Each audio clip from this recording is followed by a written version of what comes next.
Are you prepared for that day? Are you prepared for the afterlife? Have you thought about prearranging your own funeral? And with me this morning, Miss Ozella J. Foster. I know that name rings a bell. Ozella is Ted Foster's sister. Ted Foster owned a mortuary on Grand Avenue for many of a year. Now, Ted has tossed the baton to his sister Ozella, and now Ozella has her own mortuary. Good morning, Ozella. Welcome to the show. Good morning, Steve. How are you? I'm fine. How you doing? I'm doing good. Ozella, can you give us some advice on how to prepare our own funeral so our loved ones don't have to carry that burden? Steve, one of the things that we as a people, we used to call these prearranged funeral services burial plans. So when you talk to the general public, you can't really hype it up. You've just got to be down front. You've got to say exactly what it means. Prearranged burial plans is one of the best things that we could ever do for our families and our surviving family. To prearrange is one of the things that I really take pride in. I've done that under my brother, but now as my own establishment, I also still do it. I've done it for about 30 years. Really? Yes. I've been doing this for 30 years So when it now. comes to prearranging, you are the queen of prearranging here in St. Louis. I won't say I'm the queen, but I'm good at it. How do I make my wishes known to my family? You literally pick up the phone and you call me at the funeral home and we sit down and we go over your wishes. First of all, we are going to establish where do you need to stay financially. Many times people will go into the funeral home as well as sitting in the comforts of their own home, and they can let their heart spend emotionally. But the best thing about thinking realistically and in advance, you are the person that will control what it is you spend. So you now sit down and realistically spend money on your final obligations. That's how you do it, because you're going to say, well, what's realistic? I'm going to tell you what is needed. And you say, well, either I want or I like or I can't afford. I tell people all the time, don't put the monies in the ground. Spend what you need to spend from it from the beginning, so that your family can say, or you would tell your family, how much is too much. Let's say, for instance, insurance. Insurance will tell you how much that you should have or for a burial plan, right? Yeah, well, you know what it do, but also a life insurance sometimes is not always the best way to do this. Because if you take out life insurance, you're going to leave that for your family to survive off of.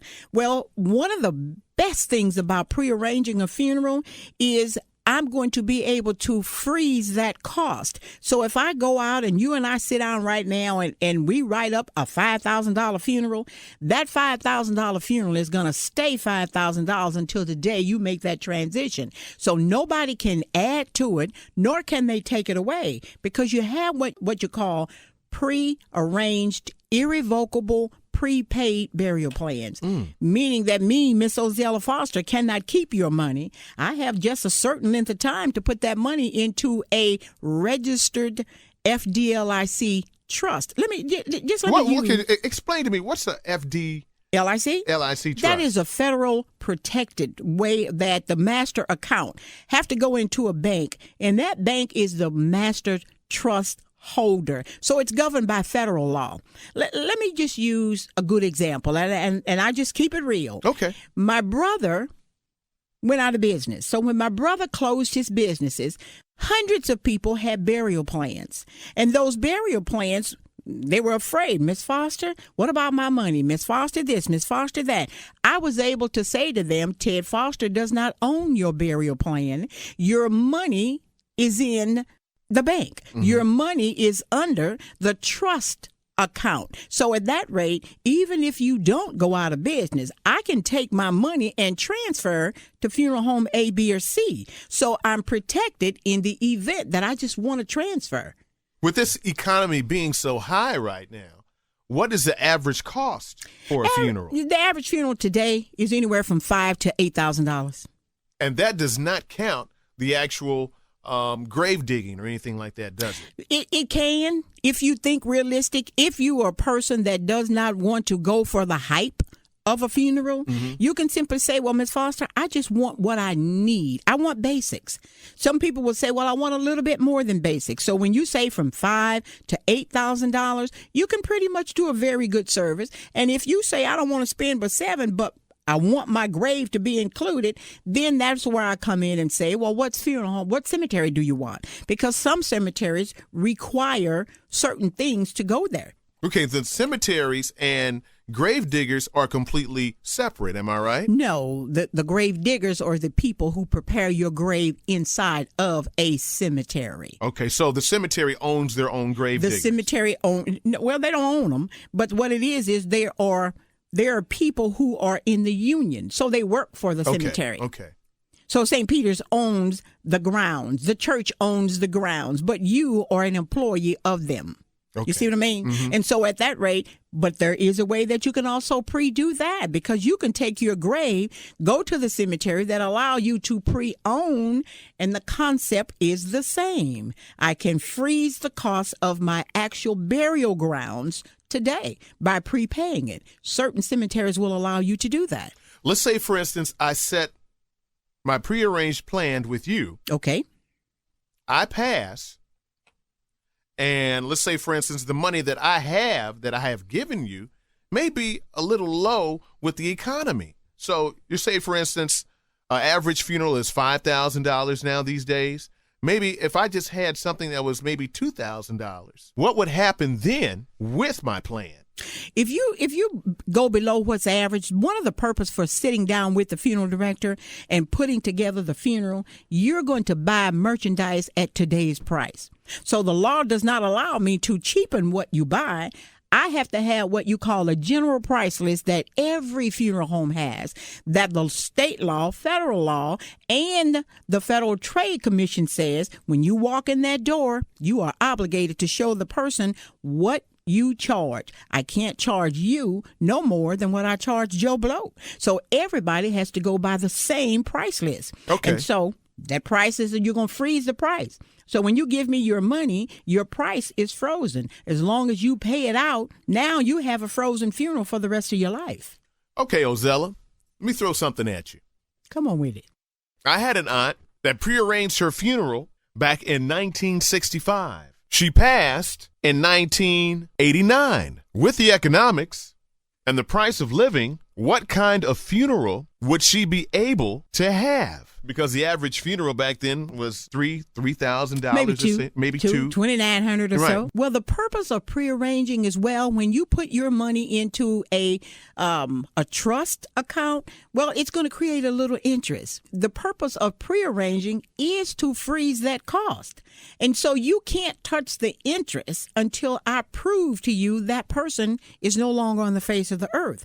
So if I use your facility and I prearranged on your funeral home back in the day, right, you can't charge my family. However, it is based upon everything that you put into that plan as to what you're going to pay when that person dies. Now, naturally, there are certain things that you cannot control, and that's the cost of federal tax. Right. You really can't charge me tax until I literally pass away, because the tax is going to be something that but you don't have. You got no control over that. So instead of my dead aunt passing away to take care of the remaining business, that would come to the family. Am I right? Well, in essence, it could and it could not, because my loyalty to your funeral home was you allowed me to freeze it. So because you allowed me to freeze it, you realize I'm going to get a little interest. Most of the time, 99% of the time, when you want to do a burial plan, go to your funeral home of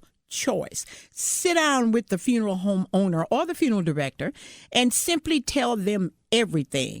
You can see people that come to your doors or put it in the mail. You don't want to do that.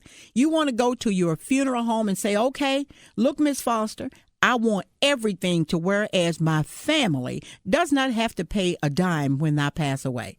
And that's the purpose of prearranging. You're making good, strong, sound decisions.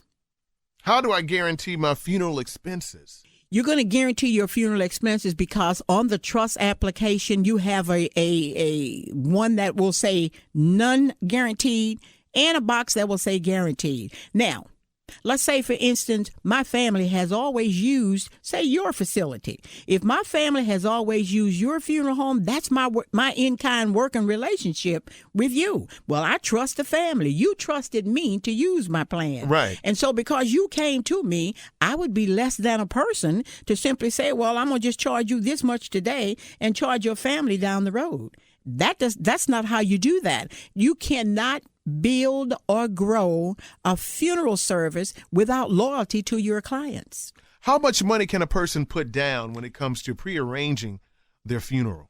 What happens is when you sit down and you pick out everything that you want, there is no limit on what I want to do. I might have somebody that walks in and say, okay, I want to pay it all. You may say, well, look, I can't afford to do that, but I can give you this much down. Right. And I want to make monthly payments. Based upon the urgency of why you're prearranging, you can stretch it up to 10 years. Really? Yeah. Based on your age. Let's say you're going to retire. You're 55 years old and you're thinking about what's going to happen for the future. Well, you can say to your wife or whoever you want to relieve this burden off of, I want to be able to write my service so that when I leave the job, my final obligation, which, by the way, is your funeral, this final obligation has been completed. So I want to take 10 years. I want to pay just a little bit every month until I pay this off. You simply say, well, I want to just take 4 years and pay it off. You divide your cost by that 48 months, and that's what you would pay monthly. Okay. So you can set your time. You, the consumer, controls everything you do when it comes to a pre-need plan. The funeral home just supplies the service, merchandise, and goods. Oh, very good. Yeah, that's all. Our conversation this morning is with Miss Ozella J. Foster with Ozella J. Foster Funeral Services. We'll be right back after this.